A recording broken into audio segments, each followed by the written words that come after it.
Oktoba tunatiki au Oktoba tunatoka?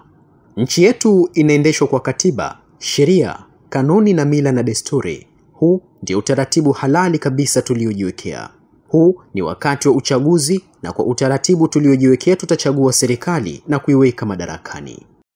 Mimi Samia Suluhu Hassan naapa kwamba nitakuwa mwaminifu kwa Jamhuri ya Muungano wa Tanzania na kuitumikia kwa moyo wangu wote, na kwamba nitaihifadhi, nitailinda na kuitetea Katiba ya Jamhuri ya Muungano wa Tanzania kwa mujibu wa sheria iliyowekwa.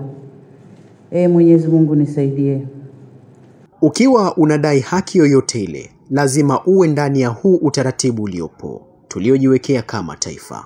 Kuna mengi unaweza kuwa hukubaliani nayo, lakini kama yanahusu mama Tanzania, una haki ya kudai. Sema lazima iwe ndani ya huu utaratibu tuliojiwekea. Unaweza kuwa humpendi mtu anayeitwa Samia Suluhu Hassan, lakini huna chaguo jingine.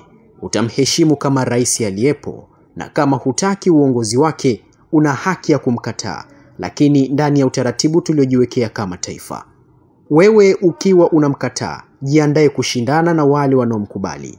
Wakati unapanga namna ya kumwangusha, pia jiandae kushindana na wanaomlinda. Ukifanikiwa katika hayo, utapata unachokitaka. Kama ambavyo unatamani kufanya unavyojisikia na unaona ni haki yako, wanakuambia waachie na wao haki ya kufanya watakavyojisikia, maana ni haki yao.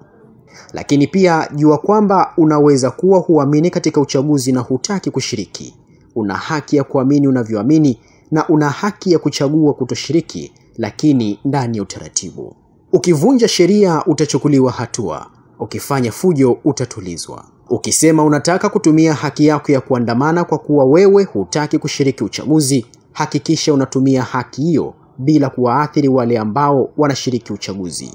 Maana uhuru wako wa kuandamana unaishia pale ambapo uhuru wa wengine wa kwenda kazini, kwenda misikitini, kwenda kupiga kura unapoanzia. Haki yako ya kukusanyika ina utaratibu wa kufuatwa, ina mipaka yake, haiwi automatic tu. Hebu fikiria mfano. Siku ya uchaguzi unataka kwenda kuandamana, halafu CCM, ACT, Chauma, CUF, ADP na wengineo waseme wanaandamana pia mpaka kwenye vituo vya kupigia kura, na kwamba wakikutana na wewe unataka kupinga uchaguzi wakushughulikie, ama wakasema wataweka ulinzi wao binafsi, kwamba yeyote atakayekuwa kwenye ile slogan ya Oktoba tunatoka watamshughulikia. Itakuwaje? Fikiria zaidi. Lakini usije ukasahau hii nchi ina asili ya kijamaa. Ujamaa unaweza kutoweka kote duniani, lakini sio kwenye majeshi ya Tanzania. Haya yanalinda misingi. Moja kati ya misingi imara ya taifa letu ni uhuru. Uhuru unaanzia kwenye kuilinda demokrasia ya uchaguzi.